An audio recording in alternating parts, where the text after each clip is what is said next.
Hello. Today we're going to keep reading Matthew, starting with 23. Then Jesus said to the crowds and to his disciples, "The teachers of the law and the Pharisees sit in Moses' seat. So you must obey them and do everything they tell you. But do not do what they do, for they do not practice what they preach. They tie up heavy loads and put them on men's shoulders, but they themselves are not willing to lift a finger to move them. Everything they do is done for men to see. They make their phylacteries wide and the tassels on their garments long. They love the place of honor at banquets and the most important seats in the synagogues. They love to be greeted in the marketplaces, to have men call them Rabbi. But you are not to be called Rabbi, for you have only one master, and you are all brothers. Do not call anyone on earth Father, for you have one Father, and he is in heaven. Nor are you to be called teacher, for you have one teacher, the Christ. The greatest among you will be your servant. For whoever exalts himself will be humbled, and whoever humbles himself will be exalted. Woe to you, teachers of the law and Pharisees, you hypocrites! You shut the kingdom of heaven in men's faces. I'm sorry, it's not shut. Yeah, you shut. You shut the kingdom of heaven in men's faces.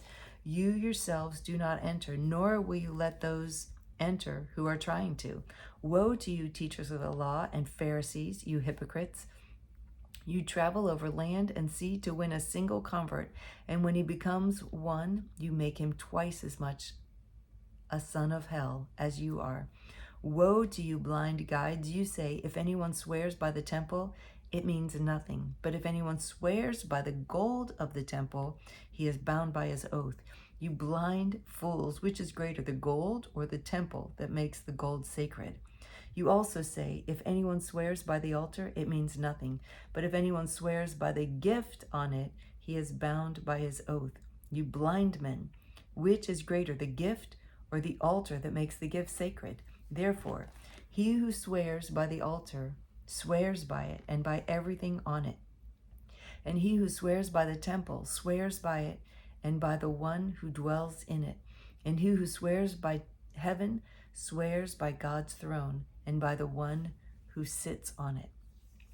Woe to you, teachers of the law and Pharisees, you hypocrites! You give a tenth of your spices, mint, dill, and cumin, but you have neglected the more important matters of the law: justice, mercy, and faithfulness. You should have practiced the latter without neglecting the former. You blind guides, you strain out a gnat but swallow a camel. Woe to you, teachers of the law and Pharisees, you hypocrites! You clean the outside of the cup and dish, but inside they are full of greed and self-indulgence. Blind Pharisee! First clean the inside of the cup and dish, and then the outside also will be clean. Woe to you, teachers of the law and Pharisees, you hypocrites! You are like whitewashed tombs, which look beautiful on the outside, but on the inside are full of dead man's bones and everything unclean. In the same way, on the outside you appear to people as righteous, but on the inside you are full of hypocrisy and wickedness. Woe to you, teachers of the law and Pharisees, you hypocrites! You build tombs for the prophets and decorate the graves of the righteous. And you say, if we had lived in the days of our forefathers, we would not have taken part with them in shedding the blood of the prophets. So you testify against yourselves that you are the descendants of those who murdered the prophets. Fill up, then, the measure of the sin of your forefathers. You snakes, you brood of vipers, how will you escape being condemned to hell? Therefore, I am sending you prophets and wise men and teachers. Some of them you will kill and crucify. Others you will flog in your synagogues and pursue from town to town. And so upon you will come all the righteous blood that has been shed on earth, from the blood of righteous Abel to the blood of Zechariah, son of Berechiah, whom you murdered between the temple and the altar. I tell you the truth, all this will come upon this generation. O Jerusalem, Jerusalem, you who kill the prophets and stone those sent to you, how often I have longed to gather your children together as a hen gathers her chicks under her wings, but you were not willing. Look, your house is left to you desolate, for I tell you, you will not see me again until you say, Blessed is he who comes in the name of the Lord. Wow. Chapter 24. Jesus left the temple and was walking away with his disciples when his disciples came up to him to call his attention to its buildings. Do you see all these things? Jesus asked. I tell you the truth. Not one stone here will be left on another. Every one will be thrown down. As Jesus was sitting on the Mount of Olives, the disciples came to him privately. Tell us, they said, when will this happen? And what will be the sign of your coming and of the end of the age? Jesus answered, Watch out that no one deceives you, for many will come in my name, claiming I am the Christ, and will deceive many. You will hear of wars and rumors of wars, but see to it that you are not alarmed. Such things must happen, but the end is still to come. Nation will rise against nation and kingdom against kingdom. There will be famines and earthquakes in various places. All these are the beginning of birth pains. Then you will be handed over to be persecuted and put to death, and you will be hated by all nations because of me. At that time, many will turn away from the faith and will betray and hate each other. And many false prophets will appear and deceive many people. Because of the increase of wickedness, the love of most will grow cold. But he who stands firm to the end will be saved. And this gospel of the kingdom will be preached in the whole world as a testimony to all nations. And then the end will come. So when you see standing in the holy place the abomination that causes desolation, spoken of through the prophet Daniel, let the reader understand. Then let those who are in Judea flee to the mountains. Let no one on the roof of his house go down to take anything out of the house. Let no one in the field go back to get his cloak. How dreadful it will be in those days for pregnant women and nursing mothers. Pray that your flight will not take place in winter or on the Sabbath. For then there will be great distress, unequaled from the beginning of the world until now, and never to be equaled again. If those days had not been cut short, no one would survive, but for the sake of the elect, those days will be shortened. At that time, if anyone says to you, Look, here's the Christ, or there he is, do not believe it. For false Christs and false prophets will appear and perform great signs and miracles to deceive even the elect, if that were possible. See, I have told you ahead of time. So if anyone tells you, there he is, out in the desert, do not go out. Or here he is in the inner rooms, do not believe it.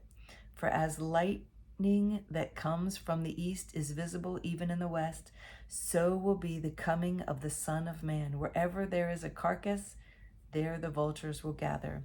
Immediately after the distress of those days, the sun will be darkened, and the moon will not give its light.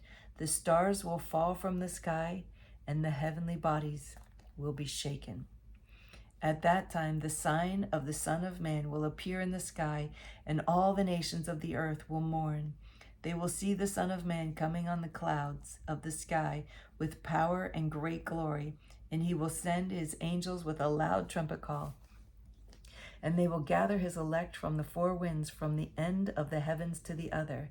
Now learn this lesson from the fig tree. As soon as its twigs get tender and its leaves come out, you know that summer is near. Even so, when you see all these things, you know it is near, right at the door. I tell you the truth, this generation will certainly not pass away until all these things have happened. Heaven and earth will pass away, but my words will never pass away. No one knows about that day or hour, not even the angels in heaven, nor the Son, but only the Father. As it was in the days of Noah, so it will be at the coming of the Son of Man. For in the days before the flood, people were eating and drinking, marrying and given in marriage up to the day Noah entered the ark, and they knew nothing about what would happen until the flood came and took them all away. That is how it will be at the coming of the Son of Man. 2 men will be in the field, one will be taken and the other left. 2 women will be grinding with a hand mill, one will be taken and the other left. Therefore keep watch, because you do not know on what day your Lord will come. But understand this, if the owner of the house had known at what time of night the thief was coming, he would have kept watch and would not have let his house be broken into. So you also must be ready, because the Son of Man will come at an hour when you do not expect him. Who then is the faithful and wise servant whom the master has put in charge of the servants in his household to give them their food at the proper time? It will be good for that servant whose master finds him doing so when he returns. I tell you the truth, he will put him in charge of all his possessions. But suppose that servant is wicked and says to himself, my master is staying away a long time. And he then begins to beat his fellow servants and to eat and drink with drunkards. The master of that servant will come on a day when he does not expect him, and an hour he is not aware of. He will cut him to pieces and assign him a place with the hypocrites, where there will be weeping and gnashing of teeth. Okay, so that's the end for today. It's kind of a harsh place to stop, but that's where we're going to stop for today.